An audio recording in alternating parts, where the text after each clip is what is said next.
Alors, mesdames et messieurs les diplômés, je sais qu'en France, parler d'argent est tabou. On n'a pas du tout la même culture que nos amis d'outre-Manche.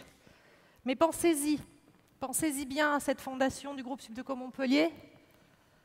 Pour ceux qui payent et qui vont payer beaucoup d'impôts, ou que vous soyez dans le monde, alors j'ai les noms puisque je les enquête, donc je vais vous repérer.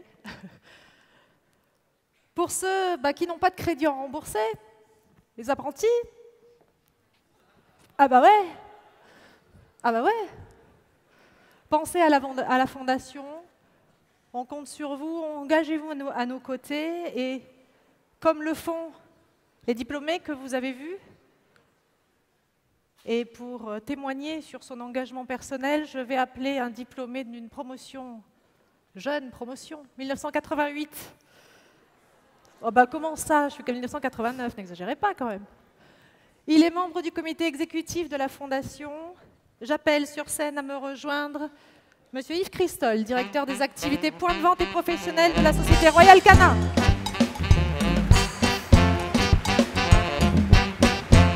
L'engagement, il est en deux volets, en deux étapes. L'engagement que vous pouvez tous avoir en sortant de cette école et avec quand même la chance de sortir de cette école-là, c'est un engagement personnel, c'est sûr.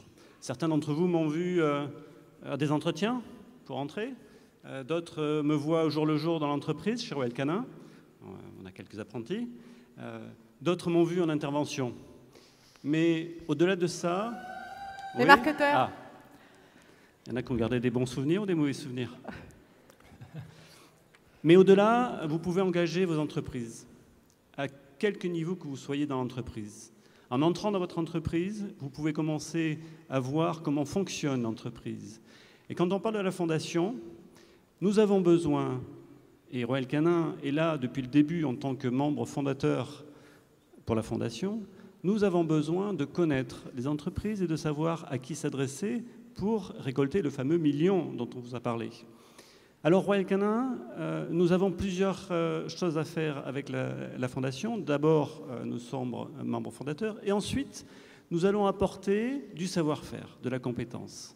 Voilà. Donc, cette compétence, on va l'apporter avec des coachs qui travaillent pour nous, et nous allons former des étudiants à aller chercher de l'argent pour cette fondation. Oui, on peut parler d'argent en France, surtout quand c'est pour une fondation qui travaille pour l'innovation pédagogique.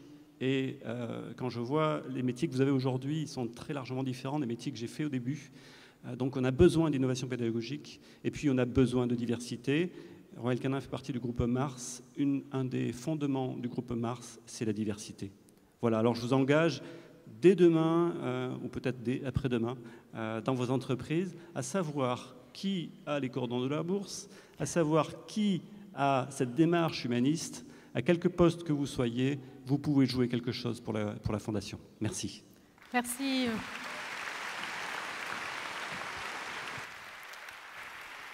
Allez, dès demain, dès aujourd'hui. Dès aujourd'hui, vous vous rendez compte que si les 6000 diplômés donnent, allez, pour les plus jeunes, 10 € par an, pour les plus vieux, 100 €. Bon, Guylaine, pour nous, ça va être un peu plus lourd. Bah écoutez, on arrive très vite à 100 000, 150 000 €. D'ailleurs, dès ce soir, pour ceux qui le souhaitent, sachez que vous pourrez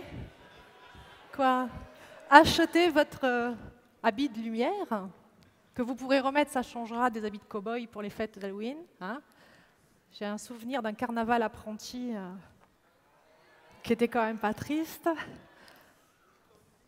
Vos toges et vos toques sont en vente ce soir au bénéfice de la Fondation, pour l'égalité des chances, pour aider vos petits camarades pour nous aider à régler combien? 40 €. 40 €, j'ai entendu combien? 40 € votre toque et votre toge au bénéfice de la Fondation. Alors vous êtes nos diplômés, vous êtes nos ambassadeurs, et vous devez nous aider à défendre l'ensemble de ces valeurs. Je souhaiterais que vous entendiez M. Christophe Daubier, président de la Fondation du groupe Subdeco Montpellier.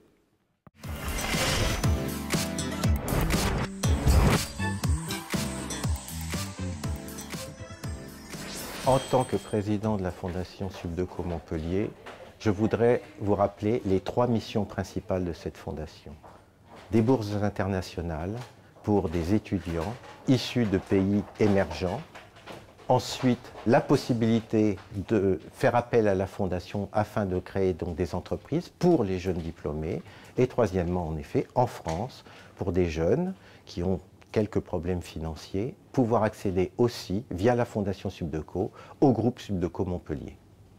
Je me suis engagé dans la Fondation Subdeco parce que nous nous devons de favoriser, bien sûr, l'égalité des chances et nous nous devons de promouvoir la diversité. C'est le conseil que je vous donnerai. Si vous voulez réussir, et je sais que vous réussirez, vous avez été formé pour, vous avez déjà réalisé un certain nombre donc, de stages à l'étranger, donc vous avez été confronté à diverses cultures, vous devez bâtir votre vie à partir de cette diversité et de ces cultures différentes. Je veux m'adresser donc aux familles et bien sûr aux nouveaux diplômés, et je tiens à les féliciter. Ce sont nos ambassadeurs. Ils ont été préparés par l'école Subdeco Montpellier à défendre les valeurs dont je vous parlais.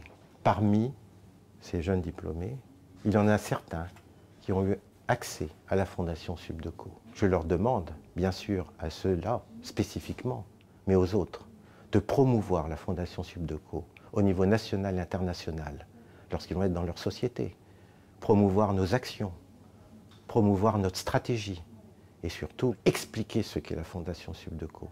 On vous a remis une plaquette de la Fondation Subdeco. Au travers de la réussite de vos enfants, vous avez pu voir les actions de la Fondation Subdeco. Il y a à la sortie du Zénith une urne, vous pouvez mettre votre bon de soutien et aussi, je tiens à vous rappeler qu'il existe un site internet, nous comptons sur vous. Nous avons besoin de vous.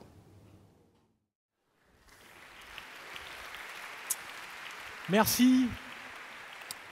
Alors maintenant, on va mettre un peu la lumière sur quelque chose qui est une nouveauté, c'est-à-dire que cette année, quand vous allez venir récupérer vos diplômes de master, il va y avoir 2 étudiants qui l'ont suivi par la VAE, c'est-à-dire la validation des acquis de l'expérience. L'année dernière, il y en avait 1, maintenant il y en a 2. Et c'est vrai que c'est quelque chose qu'on a voulu mettre en lumière parce que ça rentre aussi dans notre fonction d'éducation, qui n'est pas seulement d'éduquer des jeunes qui ont entre 18 et 24 ans, mais aussi c'est la formation tout au long de la vie, l'éducation tout au long de la vie.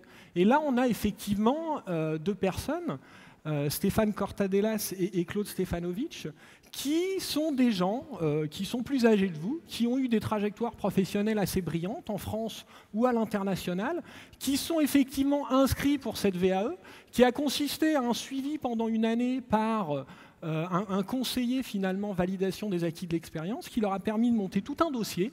C'est un retour finalement sur ce qu'ils ont vécu et voir dans quelle mesure ce qu'ils ont vécu et ce qu'ils ont fait professionnellement pouvait rentrer dans les compétences professionnelles qu'on essaye de vous donner quand vous êtes à l'école et que vous développez tout au long de votre formation. Donc voilà, on voulait mettre le focus là-dessus et on va vous montrer un petit film qui montre un jury VAE justement, comment ça se fait au moment où on passe cet examen final. Je n'ai pas terminé mes études et c'est un regret qu'on a après et qu'on traîne pendant longtemps. On reste sur quelque chose d'inachevé et le fait d'avoir la possibilité à nouveau d'acquérir ce qu'on n'a pas eu le courage ou l'envie de réaliser à une époque, je trouve que c'est quelque chose de bien, de positif. Ça m'a été très difficile de parler de moi. La personne qui se lance dans une VAE, il met beaucoup d'énergie, de détermination, c'est du temps, c'est de l'investissement. Donc, tout l'enjeu, d'abord, c'est de croiser les regards. Je pense que ce serait dangereux d'avoir une seule personne dans un jury qui soit amenée à prendre une décision de cette importance. Donc là, on a un partage, on a un échange, on a un temps qui nous permet de nous approprier la perception et de la partager collégialement. Ça permet, à partir d'échanges assez détendus au fond, de se faire une idée assez précise des compétences acquises ou qui sont en voie de l'être. On est vraiment dans des conditions qui permettent d'aller au fond des choses et de les faire bien. Donc de ce point de vue-là aussi, c'est un exercice réussi. Notre dernier grand partenaire entreprise, on a parlé tout à l'heure du premier, le partenaire historique, la Société Générale. Aujourd'hui, on peut parler d'une entreprise américaine qui s'appelle Bose, qui est, pour ceux qui s'y connaissent un peu dans tout ce qui tourne autour du son, c'est les leaders dans leur domaine, hein, ils sont vraiment excellents. Et c'est vrai qu'ils nous ont rejoints cette année. Et le directeur général France va témoigner de ça parce qu'il a eu aussi un coup de cœur et on avait envie de l'entendre vous parler du groupe.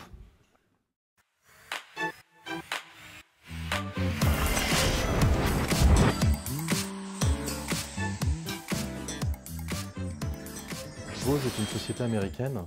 C'est une très belle aventure. C'est une société qui a été créée en 1964 par Amar Bose, qui est toujours à ce jour propriétaire de l'entreprise, avec la possibilité de développer un centre de recherche qui, à aujourd'hui, est le plus grand centre de recherche du monde, avec plus de 1000 chercheurs en acoustique.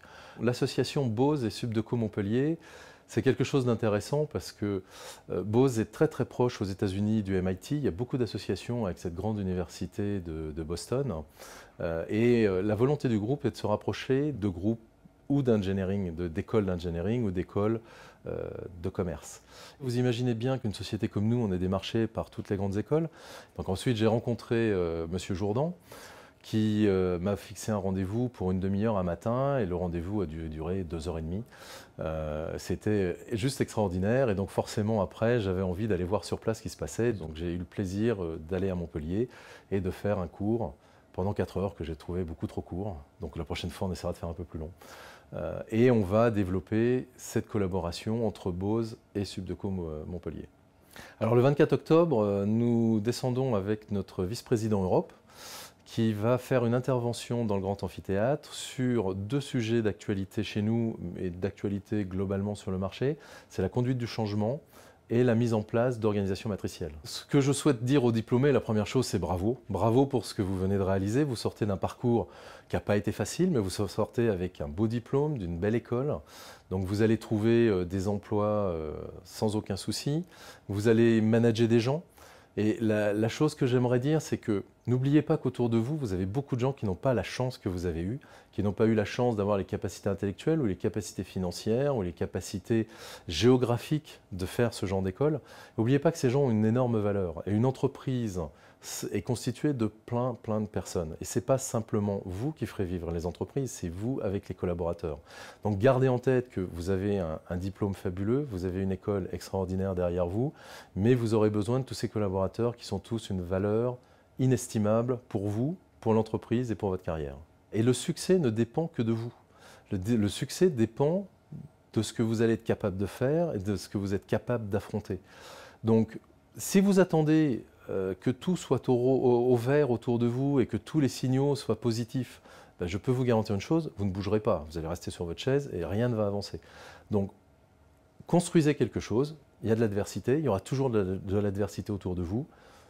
Mettez-vous dans un mode positif comme l'école l'a toujours fait.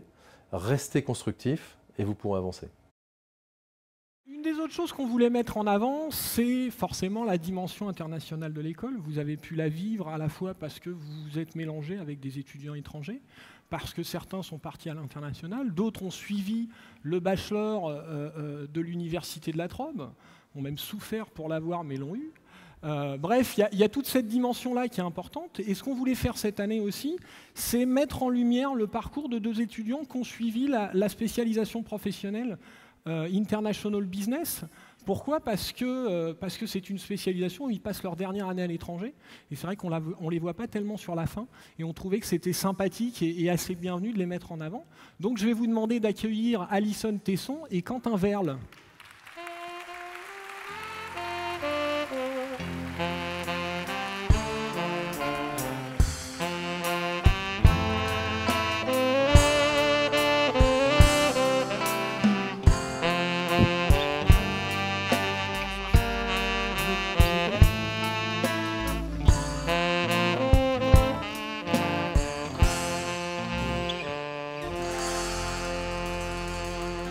Alors, honneur aux femmes, forcément. Alison, la question que je voulais vous poser déjà, c'est où est-ce que vous avez fait votre spécialisation professionnelle International Business ? Donc, ma 3e année de césure, j'ai eu le plaisir d'occuper un poste dans une start-up américaine à San Francisco, en Californie. et la dernière année à l'Université Laval de Québec, au Canada. D'accord. Qu'est-ce que vous en avez retenu de cette spécialisation professionnelle, de cette année à Laval, de cette exigence académique et de cette expérience culturelle? Je dirais que le plus gros enseignement que j'ai tiré de toute ma scolarité en fait, avec l'ESC Montpellier, c'est qu'il faut toujours croire en soi et faire ce qui nous correspond. Et j'ai vraiment choisi un parcours qui me correspondait à moi et je ne regrette pas d'avoir fait ce choix. Merci. Sous les applaudissements de la foule. Quentin, je vais vous poser la même question. C'est où vous avez passé votre dernière année? J'ai passé ma dernière année au Texas. J'ai fait un MBA International Trade. Voilà. Qu'est-ce que vous en avez retiré de cette année et qu'est-ce que ça vous a apporté? Une belle ligne sur le CV. Et ça m'a surtout permis d'accéder à mon premier travail rapidement. Et c'était l'objectif. Et aussi de m'amuser un peu là-bas. Oh là, faut pas le dire, c'est attention, il y a les parents. Non. Bon, bah écoutez, merci Alison, merci Quentin, et puis à tout à l'heure.